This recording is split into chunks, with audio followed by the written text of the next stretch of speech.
The engine's roar still echoed in my ears. A low, guttural snarl that shook the frost off the barn's tin roof. I stood there, hands trembling, staring at the crumpled remains of a cherry-red Porsche 911. Its sleek curves now a twisted heap of metal under the weight of my old John Deere harvester. The air smelled of gasoline and regret, sharp and bitter, like the sting of betrayal.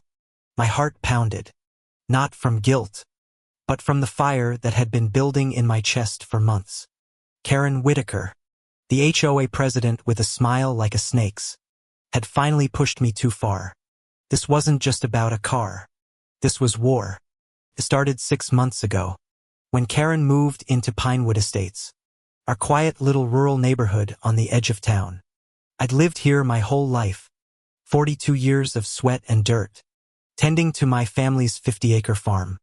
The land was my blood, my bones, every stalk of corn, every weathered fence post, every dawn that broke over the fields was mine. But Karen, she didn't see land. She saw rules. She saw her pristine cul-de-sac vision.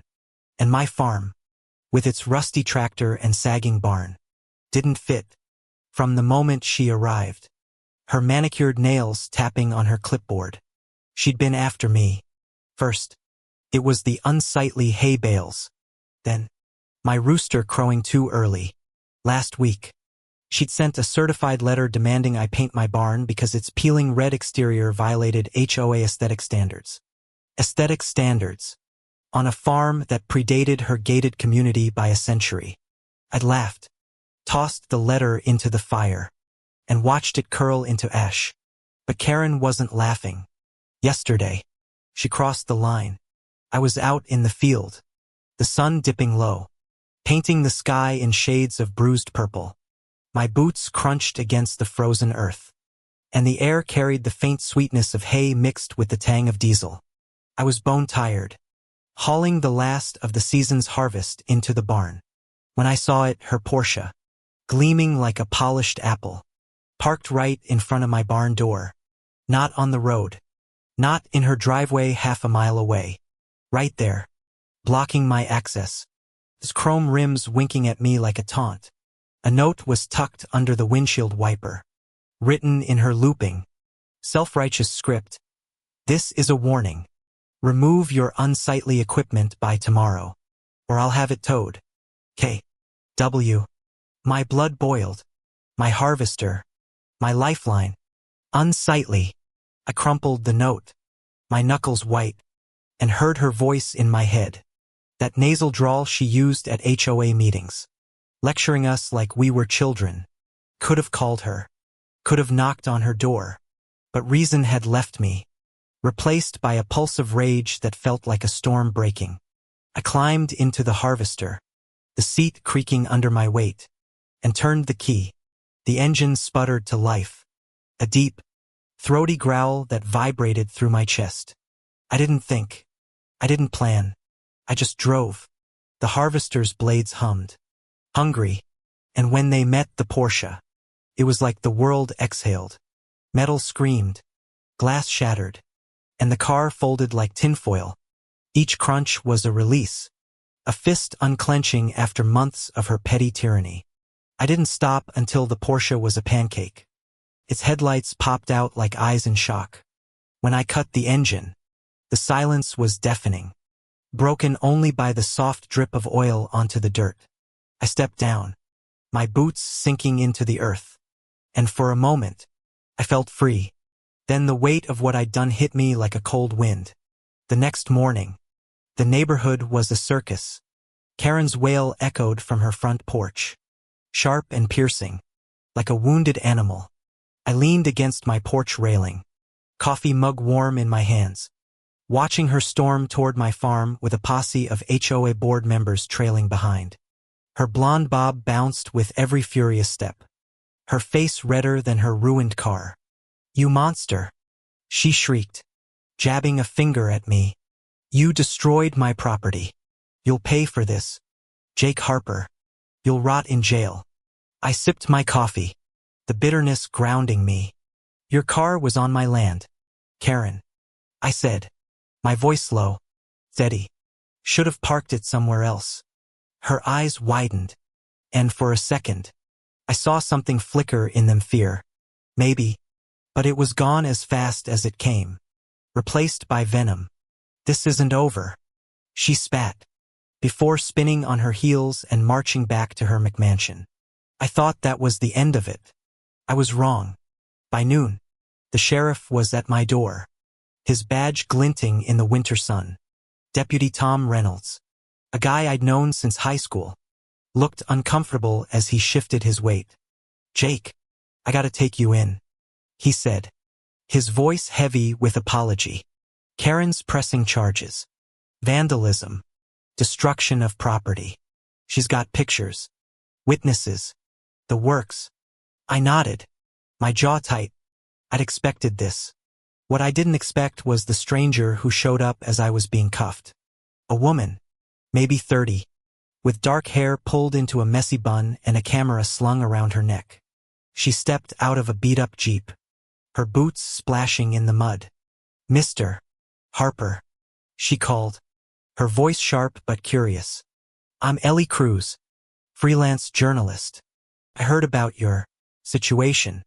Mind if I ask you a few questions?" Tom waved her off, but her eyes locked on mine, bright with something I couldn't place. Hope, maybe, or mischief. The holding cell smelled of stale coffee and despair, the kind of place where time slows to a crawl. I sat on the cot, staring at the cracks in the concrete wall, replaying the sound of the Porsche crumpling. Was it worth it? My farm was my life, my legacy. If I lost it to Karen's lawsuits, what would I have left? The door clanged open, and Ellie slipped in, her camera nowhere in sight. "You're a story, Jake," she said, leaning against the bars. "Karen's been terrorizing this town for months. I've been digging. She's got a history: extortion, bullying, even a shady real estate deal that forced out the Millers' farm last year." My stomach twisted. The Millers were good people, driven off their land by Karen's HOA fees and legal threats. "Why do you care?" I asked, my voice rough. Ellie smirked, but there was pain in her eyes. "Because she did the same to my dad's orchard in Ohio. I'm not here for you, Jake. I'm here for her." Over the next week, Ellie became my shadow. She visited the farm, snapping photos of the barn, the harvester, the fields. She interviewed neighbors who'd been silent too long, their voices trembling as they recounted Karen's reign of terror: fines for unmowed lawns, threats over unapproved mailboxes, even a rumor she'd had a dog poisoned for barking too much. Ellie's articles hit the local paper, then spread online like wildfire. "HOA tyrant meets her match." One headline read. The comments poured in stories of Karen's cruelty from people I'd never met. I wasn't alone anymore, but Karen wasn't done. She filed a civil suit, demanding $200,000 for her car and emotional distress. The number made my head spin. My farm was worth more, but not by much. If she won, I'd lose everything. The courtroom was packed, the air thick with tension and the faint hum of fluorescent lights. Karen sat across from me, her lawyer smirking like he'd already won. My public defender, a nervous kid fresh out of law school, fumbled through papers.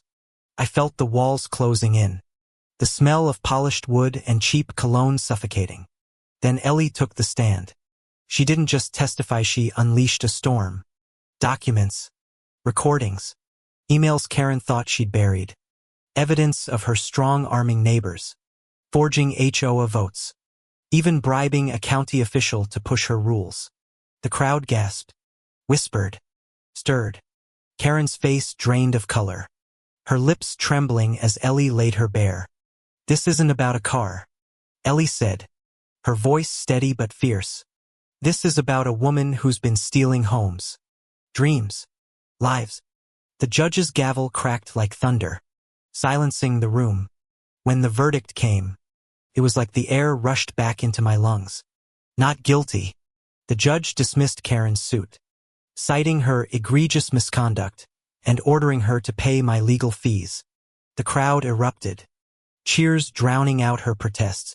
But the real blow came outside, where reporters swarmed her, cameras flashing. Ellie had tipped them off. And now Karen's face was plastered across every news site in the state. Her HOA presidency was revoked that night. Her reputation in ashes. She moved out a week later. Her Porsche's remains towed away like a trophy of her defeat. I stood in my field that evening, the sun setting in a blaze of gold. The air was crisp, carrying the scent of earth and freedom. My harvester sat quiet, his blades still. Ellie joined me, her camera slung over her shoulder. "You didn't just save your farm, Jake," she said softly. "You gave this town its spine back." I nodded, my throat tight. The fight wasn't just about me. It was about standing up, about roots deeper than any rulebook, about justice, hard-won and bittersweet. I took a deep breath, the weight lifting, and for the first time in months, I felt the land breathe with me.